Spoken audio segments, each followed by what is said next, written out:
You're listening to the Packernet Podcast Network. You ever hear of test driving a phone network? Well, US Cellular is letting you test drive their nationwide 5G for free. Try out US Cellular wherever you have spotty service, your commute to work, that one spot in your house where your service dips. It's as easy as doing a little beep boop pop boop pop with your phone. That's the buttons, that's the noise they make. Anyways, test drive US Cellular's nationwide 5G coverage for free for 30 days. Just download the Try Us app. US Cellular, built for us. Terms apply. Visit uscellular.com/tryus. Desculpa a interrupção do meio tempo, mas só passei rapidinho para te lembrar que Conmebol Copa América 2024 e a UEFA Euro 2024 já estão disponíveis no EA Sports FC Mobile. Não perca tempo, vem participar desses eventos e vivenciar o melhor do futebol. Viva a emoção do verdadeiro futebol e escreva um novo capítulo nas histórias dos seus jogadores favoritos e todos os times participantes. EA Sports FC Mobile, o jogo de todo mundo no seu bolso. Participe e jogue agora. Inclui compras opcionais dentro do jogo, inclui itens aleatórios.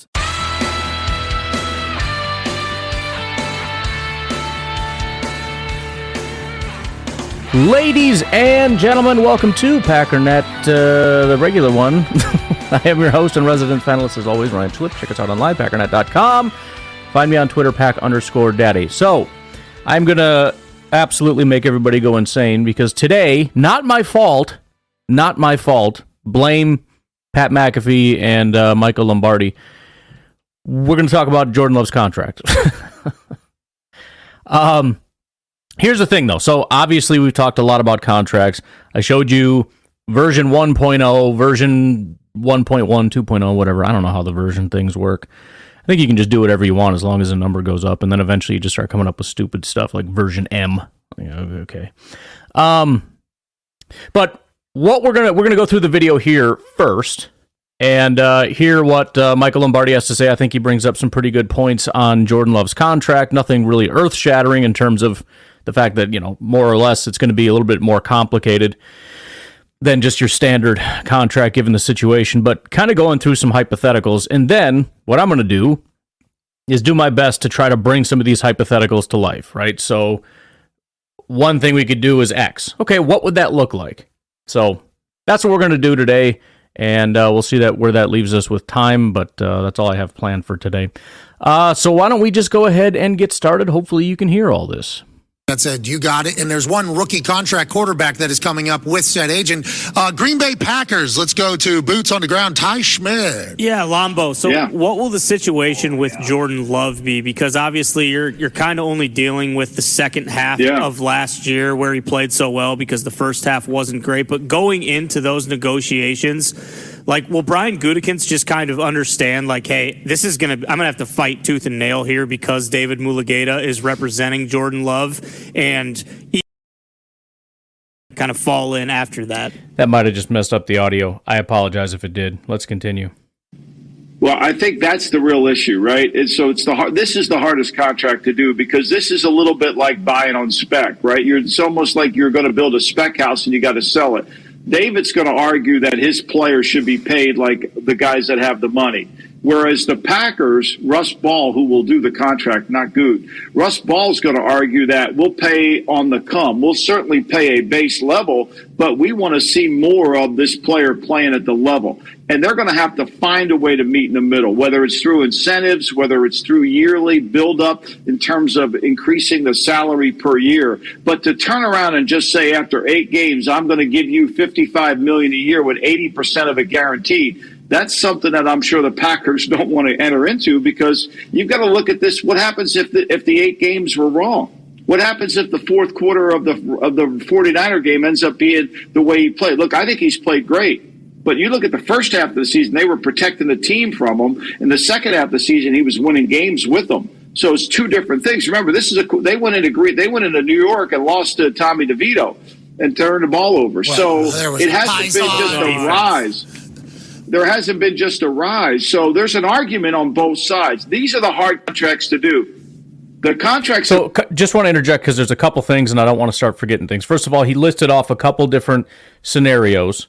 The other thing that he kind of talked about, and this is kind of the complication here, because on one hand, it's a matter of as we talked about, it's better for the team if you have more years. On the other hand, there's also risk involved. So we're trying to find this weird balance where both of them want, years, but money and risk and all that stuff kind of mixed in. So, for example, the Packers would love to have more years because that would be better on the salary cap, especially as he either said or is about to say, when it's a higher percentage guaranteed, we need the years. That has to be a thing. And we've gone over why that is. We've seen it. The problem is, though, we don't necessarily want, I shouldn't say it that way. What we want is a way to maneuver early. So we need to simultaneously find a way to give him money and potentially extend the years, but also give us some flexibility early. And it's just this weird little dance where I feel like they're probably pretty close to on the same page, but at the same time, there's so many hard little pieces to find to fit in together to make this all work. One thing I can assure you is the hypotheticals we go through are probably going to look nothing like what the actual contract is going to look like, because I'm doing it in a very sort of, boxy, simplistic kind of a way to illustrate things. The Packers, even on pretty straightforward contracts, usually have some kind of an interesting structure on things. But especially in something like this, I'm expecting to see some pretty wild stuff. But it is a very unique thing. The other thing I wanted to touch on is he mentioned that it wasn't just growth, right? Because he lost the Giants game, he didn't play very well, lost to Tommy DeVito and all that. I think that's an unfair characteristic because essentially he's holding Jordan Love to a standard where you're not good unless you're perfect. A lot of quarterbacks had down games, but there's a clear divide between how he started the season and how he ended the season. Week 1 through 8, week 9 through the end of the season. Week 1 through 8, he was a mediocre quarterback. Like, it was rough, but also it was really, so he's graded out in the 60s or whatever. It's not what you want in a quarterback. Week 9 on, he was an elite quarterback. Well, he had some bad games mixed in. So what? So did Rodgers, so did Tom Brady, so did C.J. Stroud, so does everybody, so does Pat Mahomes, right? These things happen. So it's a little bit unfair to say, well, that second half, that doesn't really count either because, look, he kind of, he didn't look super great at times. Who gives a crap? No, he was, the issue is it was a small sample size. It's not, it was a small sample size and like it wasn't perfect, therefore, no, bull crap. Nobody's perfect. That are easy to do is when there's no argument on one side. Like, there's an argument to be made here, and you've got to find a middle ground. And I think they have to. And this is why I think this one will be hard for them to do before the season kicks off. Maybe they can, but that's the one. Whereas the other ones, I mean, I think, to me, it's going to come down to the Rams saying, yeah, we want to do something with you, Matthew. We definitely want to handle it. Look, Love's going to get paid. It's just how are they going to structure the contract? That's the issue. What if it came down to just like a 2-year deal? And obviously, right. And this is where he kind of expands on it, and it really highlights. And I'm glad that we laid the groundwork. Probably over-explained everything, but laid the groundwork for everything because now, having gone through it all, we can see the problem with what he's proposing. But we're going to hear Michael Lombardi talk about it a little bit. Obviously 4 or 5 year deals are what everybody does, but he's in an interesting situation, not because of his own doing. Obviously, he was drafted in, not because, the Packers are the one that put him in a situation where he was only able to play a little bit of football to prove what his worth was before his contract is up. What if it was like a shorter deal and it was like more, like 2 years, $100 million, $80 million guaranteed, $10 million each year in incentives that you can get up to 100, and then he's a free agent in 2 years from now with no franchise tag, or they can renegotiate that second year and get the long-term deal so they can get better eyes. Would that be a thought, or there's no way Mulligeta lets that happen? Well, it's to me, it's when you're guaranteeing money, you want years. So time equals money in all negotiations. So the more guarantee I give you, the more years I want back. See, and that's let's look at it. This is guarantees. This is years. So, what did he say? 80 over 2 years, which would be 3. It's 9.6, which isn't terrible. But the point is, we're talking 80% guaranteed, as he said. If we look at it as a 2-year contract, that's 15%. That's horrific. But again, he's got additional years on top of that. But the point is, we want more years. because then this goes down. So it's a question of, like, again, I'm willing to do basically whatever, but we have to do things that work for us too. If we want to do a shorter, if you want high money, high guarantees, we need more years. And I'm sure Jordan would be okay with that, but the problem is we need to now structure that in a way where it's like this. Or we can do something that's a little bit longer, but a little bit less in guarantees, higher in incentives, right? That gives us flexibility to say, nah, I don't think so. It also makes it where as long as you continue to play and play at a high level, you're going to make frickin' bank. And we're fine paying that as long as you're doing it. And so if you were asking me to guarantee 80% of the deal and I'm only getting 2 years, why am I doing that? I mean, if I do a 2-year contract, I really don't, and I'm Jordan Love, you don't need to guarantee anything in writing because I'm going to earn it all. So that's what David's going to argue. You're not going to cut him after a year. He's too good of a player. So why won't you just guarantee everything? Okay, that makes sense. But now I've guaranteed. I only got 2 years on these guarantees. Let me have more years. And then you're talking about high cap numbers. Now we're talking about percentage of the cap going way up. Yeah, so what he's essentially saying too is, so we're saying 80, but he's going to earn all of it. He's not going to get cut. So really 80 is 100. Right, so now we look at it back at 2 years is almost 20%, which is ungodly. 3 years is still 12%, which is pretty high. So that's, again, the Packers are going to come in. They're going to say we need years, right? At least 3 years to make it more reasonable. This 8.73%, just based on gauging what other people had or whatever. I think this is slightly higher than Trevor Lawrence or whatever, but pretty close. So that's kind of what we're talking about. 80 is going to be 100, so why not just do 100% guaranteed? Fine, but again, that works for you, not for us.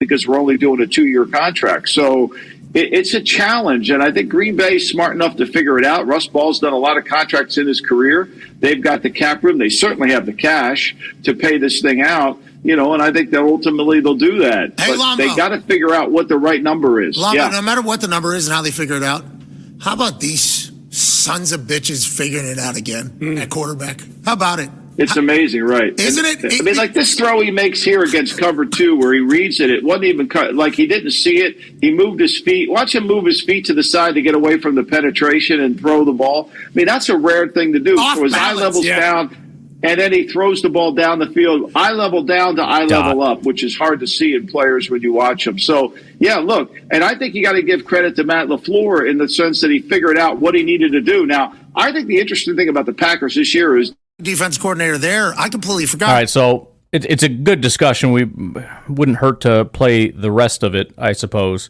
But for the sake of just doing what we're doing, I think they laid it out pretty well.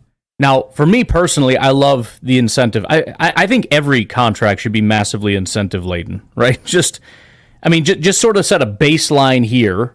Say, like, this is what you would get if we just give you a normal contract. What I'd rather give you is a contract that, like, is down here if you suck, but is up here if you're great. Like, why not? Because if you're great, I'll pay great. We'll always pay great. So I don't care if you hit it, but I also get this.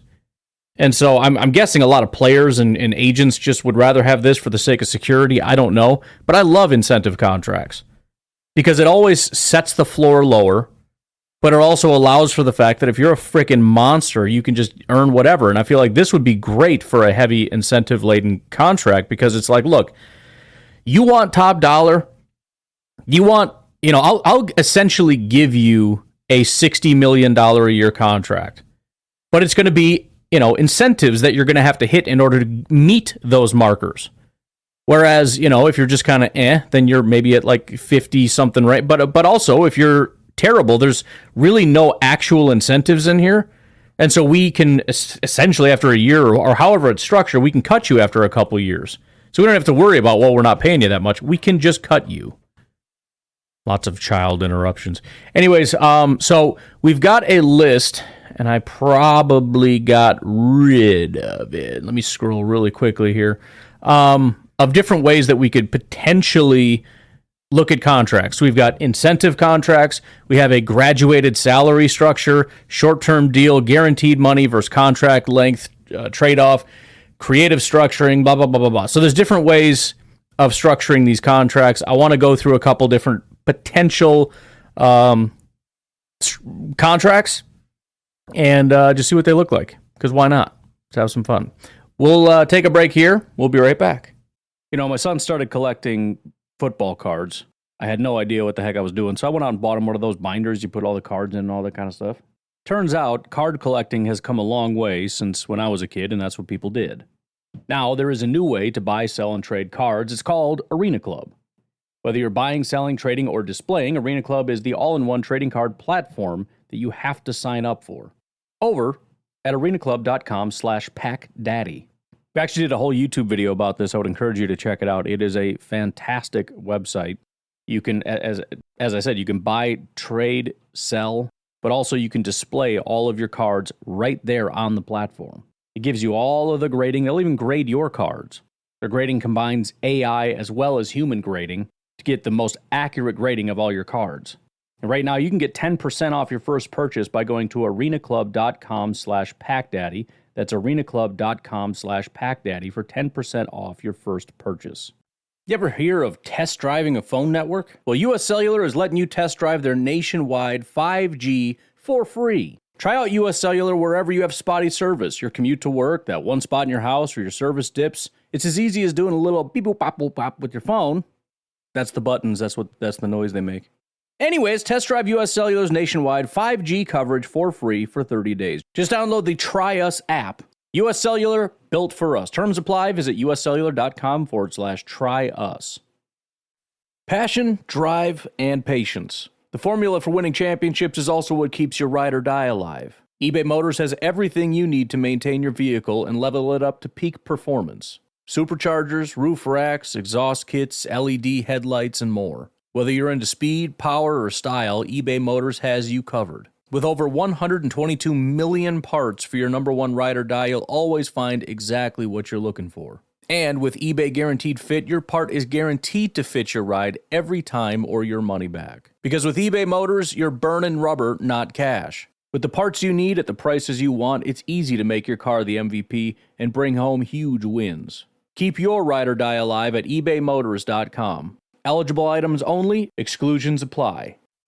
All right, so why don't we go ahead and start with this. Again, this is just a completely hypothetical contract that I came up with here. This is a 4-year deal. It's 5 years total, including the one that's currently on his deal. And the hypothetical that we'd be going through here is a contract that is heavy in incentives. So you can see, we got our normal kind of spot track looking layout here. Total contract value, $233.5. New money, $220. And so that's $55 million, just like everybody else is getting. Guaranteed at signing, $103. Come down here, you got some of the details. Signing bonus, $40 million, prorated over 5 years. Total guaranteed at signing, $103 million, which includes the 2024 salary, plus the extension signing bonus, plus the 2025 salary and roster bonus. 2024 remains as is. Extension takes effect in 2025. The max annual incentives, $20 million per year. That's 2025 through 2028. So each of those 4 years, he has the potential to make $20 additional million in incentives. This is not reflected in these particular cap hits. Potential total value with all incentives is $313.5 million. Dead cap figures include remaining prorated signing bonus. Cap percentages are based on projected salary caps, so this is kind of what I had gone through. And again, I use 8.21. I don't know what it actually is. But if we look at the, where was it here? The, what number am I looking for? Total guaranteed at signing, $103 million. So if we go back to our little doohickey here, 103, and it's over 5 total years starting in 2024. That's about 7%. That is fairly low. But, again, it has the potential to actually be quite high. But it only gets to be quite high if he hits these benchmarks. And in which case, who cares if we pay him all that money? So here's another table down here that shows, and this is cash earnings, not cap hit. So his minimum earnings, so in 2025, that's when he's getting a lot of his money, so that's why it's 70.5, but it's up to 90.5, and then we get to see a little bit more of what it is. So it's between 37.5 and 57.5. In 2027, it's 43.5 compared to 63.5. 2028, 49.5 compared to 69.5. You can see his total minimum earnings, 214.5.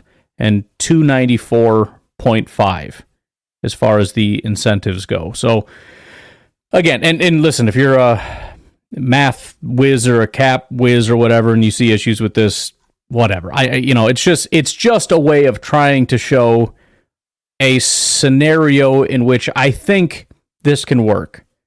It's a contract that you see we got the dead cap hits. So essentially around 2027, the Packers could potentially get out of it. So we got this year, and then if things go south, we got 2 more years to work through and find a replacement or whatever the case may be. And by 2027, the Packers could get out of the contract with a $24 million cap hit. I mean, technically 2026 they could too with a $40 million cap hit if things really go south. I mean, the actual cap hit is $45.5 million. The dead cap would be $40 million. So there would be potential there. So you could look at it and say this is a hard 2 years, this year and next year. After that, we'll see. So it does give the Packers a lot of flexibility, and the only reason they have that flexibility is because there's so many incentives based in this contract, right? So Jordan's looking at it and going, well, I'm not worried about it because not only am I going to get this, I'm going to clear $20 million more. Now, some of these incentives, and I forget, I should have had it put in here, I forgot what the actual specific incentives were. But whatever. I mean, some of them are going to be a lot more difficult than others. Some of them are really low bar. As long as you don't get hurt, you're probably going to hit it. And then there's kind of, it goes up from there. So I don't know if he'd hit 20 every year, maybe once or twice. And I also don't think he would get the bottom. But the bottom line is the Packers expect him to make more, right? This is it's a relatively low contract, especially when you figure it's pretty low in guarantees. So they're kind of expecting him to be better, and that's fine. Again, who gives a crap? As long as you're producing, I will pay you all the money you could ever want. So that would be one potential way to structure the contract. The other was a sort of a graduating scale, I guess you would say. So this here would be more of a, I guess you would say it's more of a traditional contract. And this is structured in such a way that it's backloaded. It provides the Packers some protection early on. And it's similar, especially early on. So if we look at it, 233 contract value, 220 new money, that's the same as this contract. One of the differences guaranteed at signing. This one has 103 million. The new one has 90 million. So there's lower guarantees. Probably need that in order to make this work while still balancing the two out. But if you look at it, for example, it starts. So this is the same, the 5% in 2024, because we're leaving 2024 essentially alone. I don't know if the Packers will do that or what, but let's just gloss over that. The point is, though, we start lower early. So the other contract was at almost 14% of the cap, $38.5 million cap hit in 2025. This one only has a 28.5. That's a lot lower. Then in 2026, on the other contract, it was 45.5. On this one, it's 38.5, so still quite a bit lower. But then it starts to skyrocket past. Instead of 51.5, it's 53.5. And then by 2028, instead of 57.5, it's 68.5. And again, you look at that and you go, oh my goodness, that's just astronomical. But again, this is essentially the way that it works. So the only real big difference here is you're hard committed to this for 3 years. Right? You can't get out in 2024, you can't get out in 2025, you cannot get out in 2026 unless you want a $53 million cap hit. But in those 3 years, the percentage of the cap is relatively low. Right? It never gets above 12.87, which is in 2026. We're past that in 2025 with the other contract at almost 14%. So it stays low for 3 years. But again, you're committed to him. The difference is once you get to 2027, you say, well, that's where it starts to hurt. Nobody wants to pay 53.5, right? But you're not going to. So you can get out of the contract if you want, if things just go completely sideways, or you just give them a new contract, which again, this is more of a standard contract where you get to this pain point in 2027 and you come to a crossroads. You either give them a new contract or you let them walk and you eat the $29 million. Obviously, ideally, we want to give them a new contract.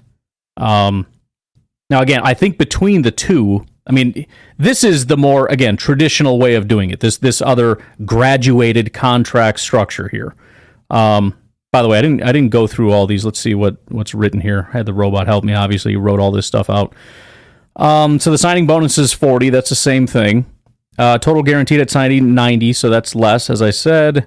Graduated structure, increased base salaries, so that's the base salary, and that's how you get this. You have the base salary. This all is pretty much the same. The signing bonus, you got the roster bonus going up, you got the base salary going up.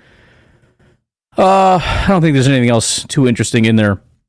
So again, this is, if I had to choose between the two, I do think the first one with the incentives makes more sense. Now, I always want incentive-based contracts, so that's probably always going to be my preference, and they're very rarely done. I know Preston got it, thought it was fantastic.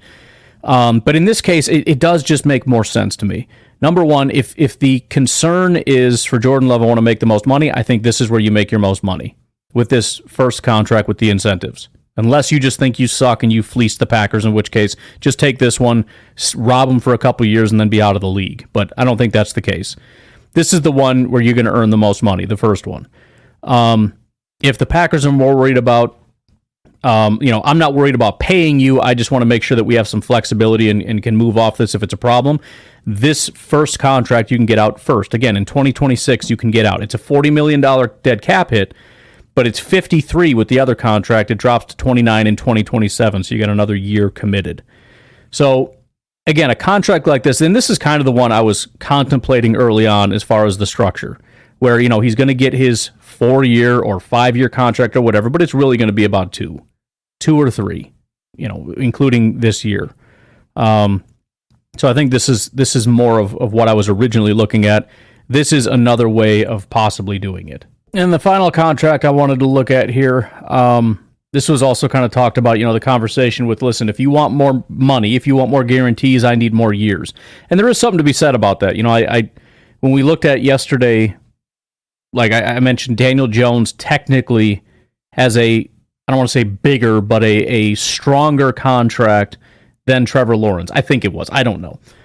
But at the end of the day, there's an element of who cares. Trevor Lawrence is going to end up set for life. Daniel Jones probably too, but he hasn't really got that massive contract like Trevor Lawrence got. At the end of the day, there is an element of just real money, right? Even if it's not as high of a percentage or whatever the case may be.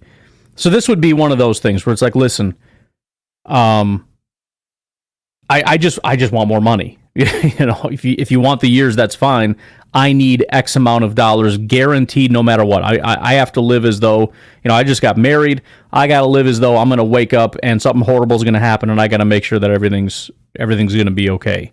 And so they're like, all right, 150 guaranteed. Remember, the first contract was 103, then it went down to 90. This one's going to be 150.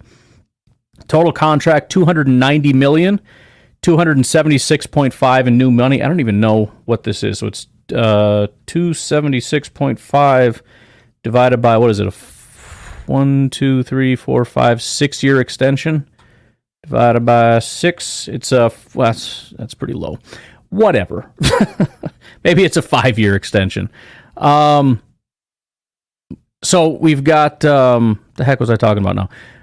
The dead cap hits are going to be pretty painful throughout. So that's going to be one of the things that's going to be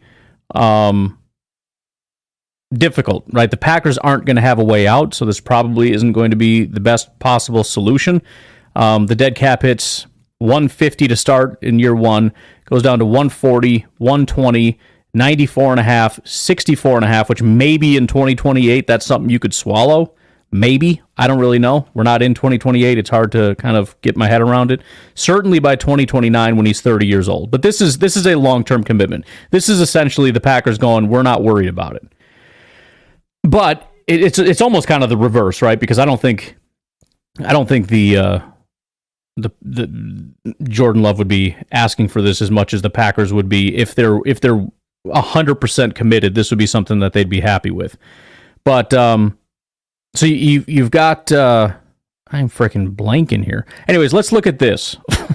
This is why I do a podcast and not YouTube videos, so I can just hit pause and let my brain just calm down a little bit. So I plugged this in here. It's that's not even right, is it? It is 150, 7 years total duration. Remember, it starts in 2024 through 2030, is 7 years total duration. And then year signed in 2024 at 6.71% of the cap on average. So it's a pretty low contract. I think Trevor was in this range, like 7-ish. So it's a pretty solid deal from that standpoint. And again, it's a really nice long-term deal if it's not about necessarily the biggest money amount, which I think it's going to be on an average per year basis. This is probably going to be too low for Mulugeta and for Jordan, but it is another option. We give you a bigger actual dollars in your bank account number, guaranteed you're going to get this money, but we want you locked in for the long run. So this is the Packers are totally committed. This is Jordan gets a big chunk of change. Again, this number might have to be bigger, the guaranteed at signing. I don't really know. He might want higher guarantees than that. But again, I don't think this is the direction they're going to go, but it's another option. So because they talked about it on the video, I figured we'd bring that up as well. And there's unlimited ways that you can tweak these things, but these are just kind of the three that I feel like came up. You've got the incentive-based one, which is my favorite. You've got the graduated scale, which is a more traditional scale. And then you've got sort of the long-term deal. And we talked about this actually the other day, too, with the 10-year deal, which is the exact same thing. It's just more years and more money. What did he say? $600 million in total dollars or something? So it'd actually be 11 when you include 2024. So, yeah, that's about it. Why don't we take our second break and we'll look at something else? I don't know why. We might just take some calls. We're behind on calls. Let's do that. We'll take a break. We'll be right back. All right, let's get caught up on a couple of calls, starting with Kyle from Madison.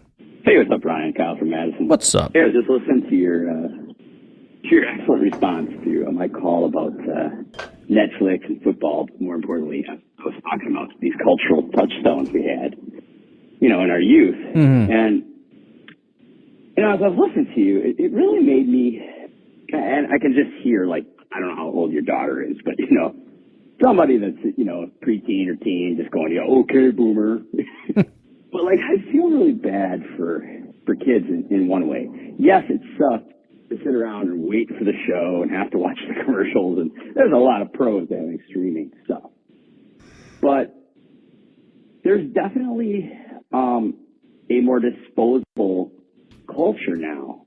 And what I mean is, I don't know if the word is agency, but you don't really care about the media you consume. It's kind of take it or leave it. It's cool for 10 seconds, and then you're on to the next thing. And, when we were younger, it's I'd save up, I think it was $6.50 for a matinee or $6 or something.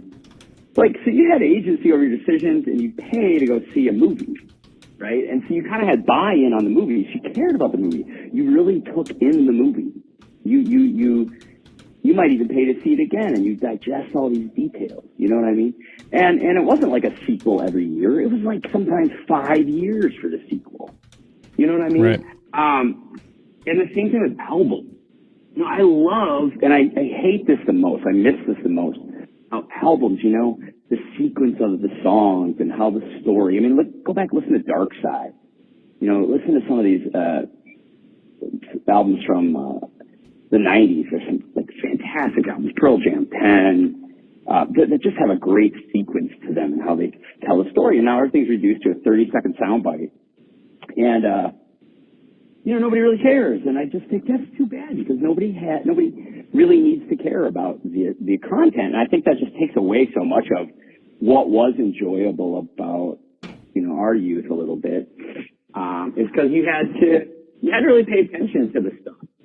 And you wanted to. That's the thing. You wanted to pay attention to it. You wanted to listen to, that album over and over.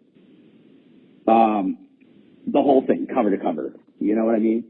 And so I do really think that there's something to that. I feel bad for some of the kids that don't get that anymore. I'm sure there's pros I'm missing, but, I do miss that. And I don't know. I wonder if it'll go full circle again. I don't know what that looks like, but I wouldn't be terribly surprised if that ended up happening where it all came full circle. I have seen some people selling cassette tapes. So maybe it will, man. We'll see. Yeah, I don't think so. You mentioned, things were harder, but really, it wasn't. I mean, it was if you look at today. But at the time, we didn't know it was difficult. At the time, we had it easier than anybody else.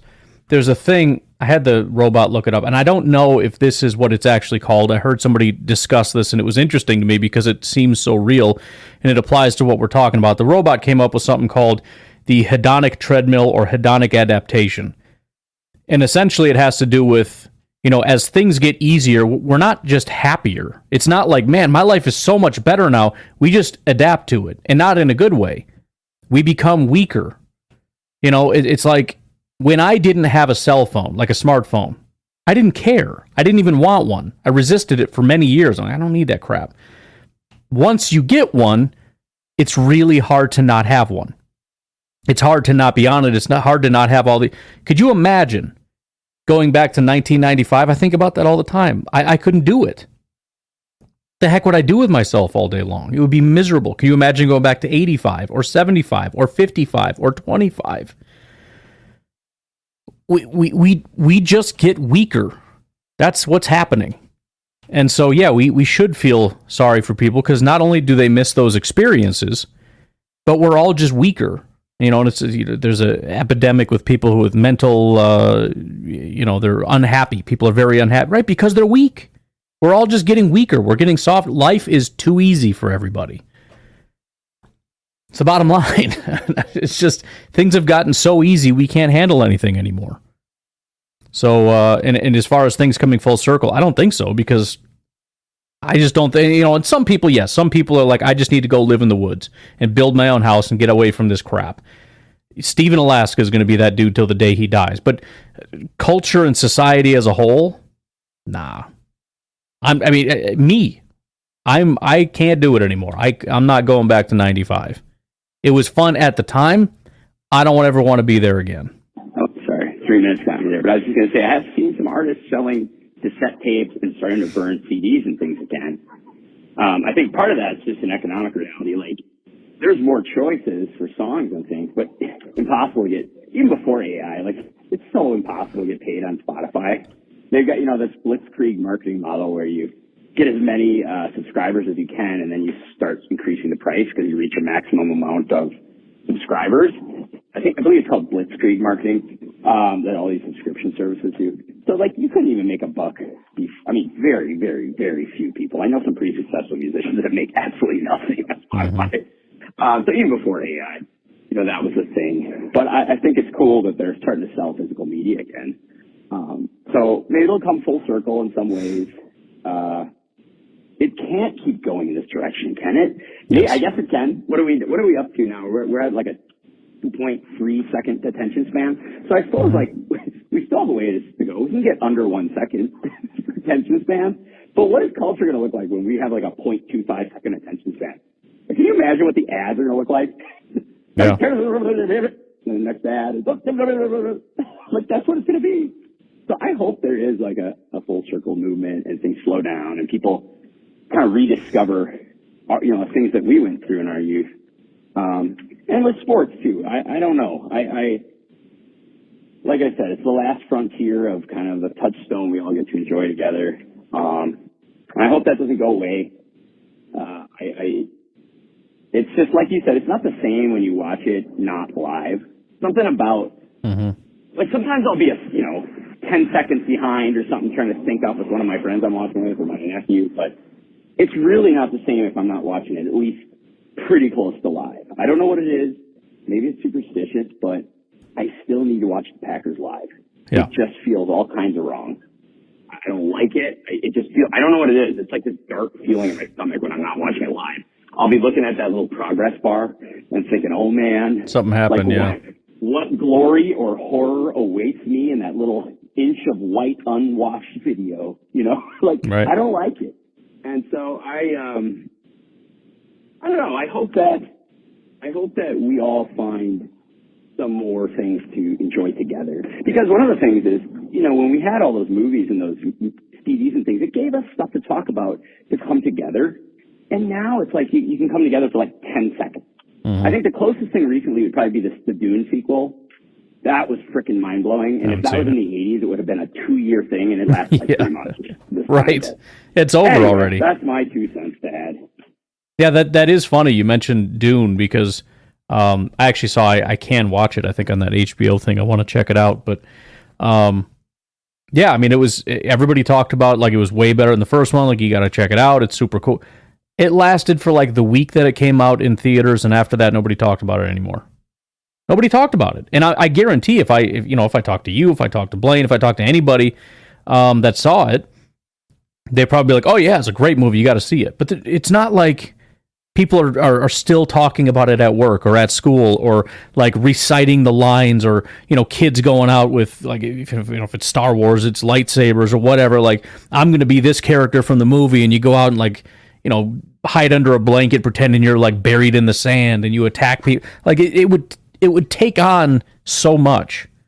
And now it's just, it was a movie. It was good. And then it's on to the next thing, whatever it is, because there's just so much. Now, and again, is that going to change? No. I think the only thing that can change is some things that you can't get on a cell phone, like going out to a park or going fishing or, getting out and just doing things, getting fresh air, touching grass, as the kids say. I think that could absolutely have a resurgence. I know, like with COVID, it a lot of people took on like hobbies. Like I'm not going to say I took on grilling during COVID because it was actually technically right before that, but I know a lot of people did at that time. You learn to cook at home and you start to build an appreciation for it. And it's stuff like that. Cooking is cooking.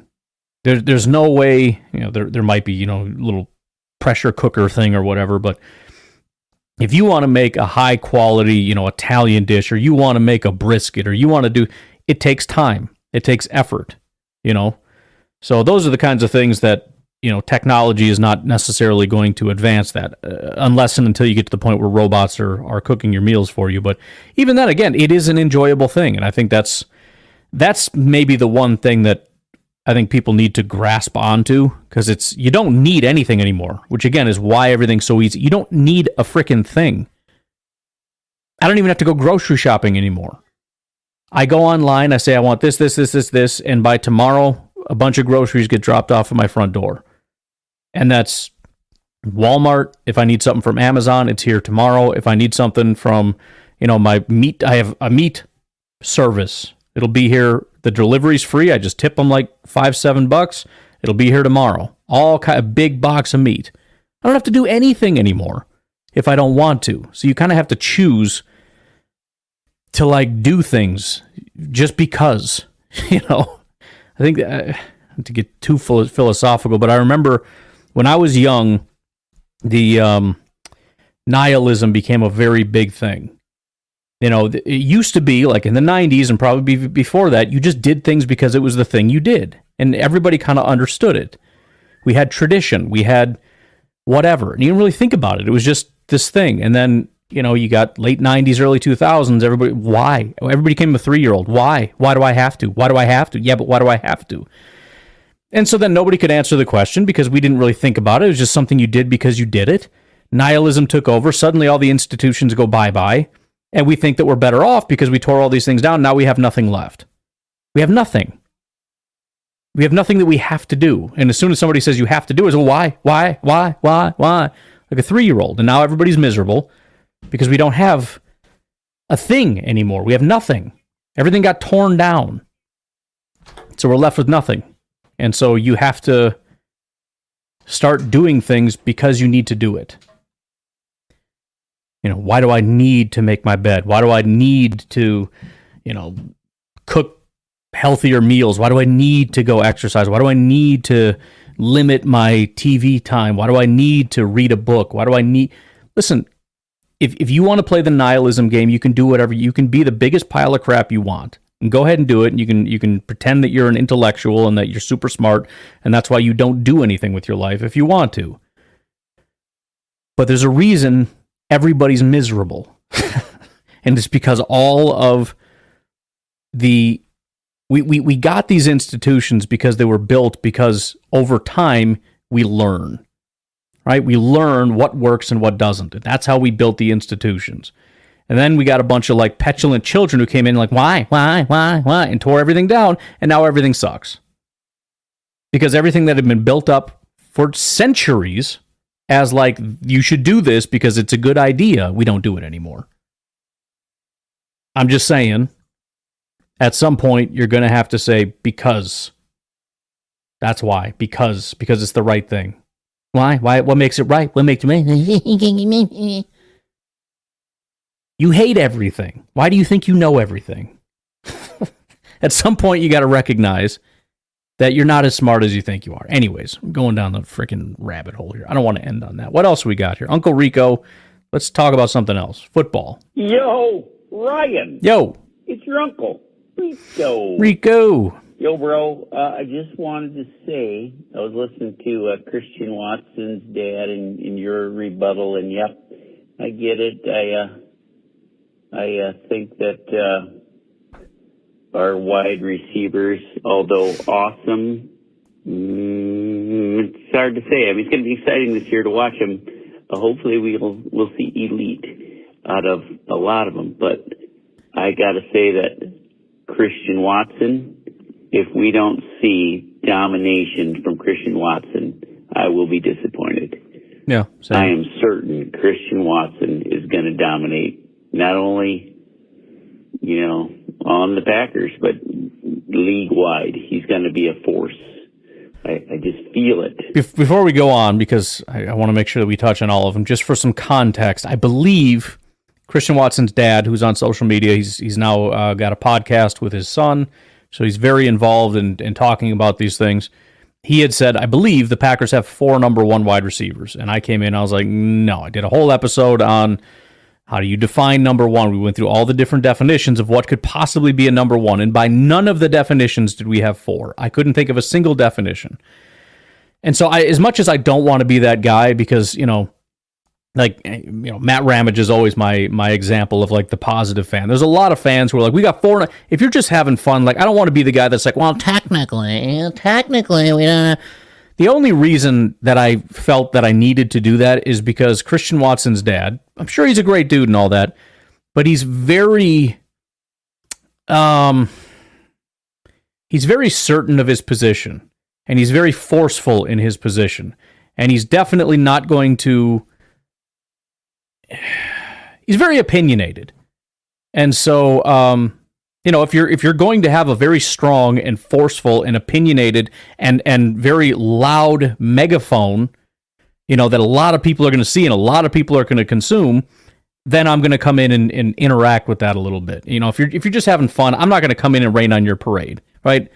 There's nothing wrong with being a fan and just coming in and being like, bro, we're winning the Super Bowl. We got like 5 number 1 receivers. We got 2 number 1 tight ends. We got the number 1. Yeah, dude, friggin' rock on, But if you want to enter the arena of like, no, this isn't fandom, this is intellect. And I know ball and I played and you didn't and I know and you don't. Okay, then let's do that. I feel it, that it's going to be jaw-dropping. Like, what? Like that. It's going to be wild. It's going to be like just unstoppable. There's just going to be no way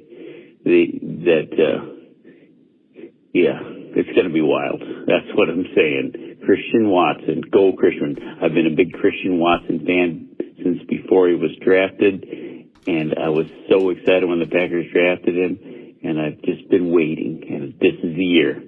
Domination. All right. Go Christian, go Pack, go.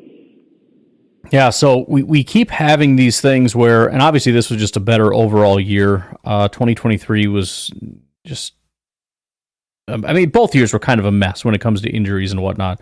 But like we have these like ramp up periods where it's like, dude, Christian dominated. You can even go back to here where he had his first 100-yard game in 3 you probably have to start there against Dallas, I guess. But just from a grade standpoint, technically, you go right here.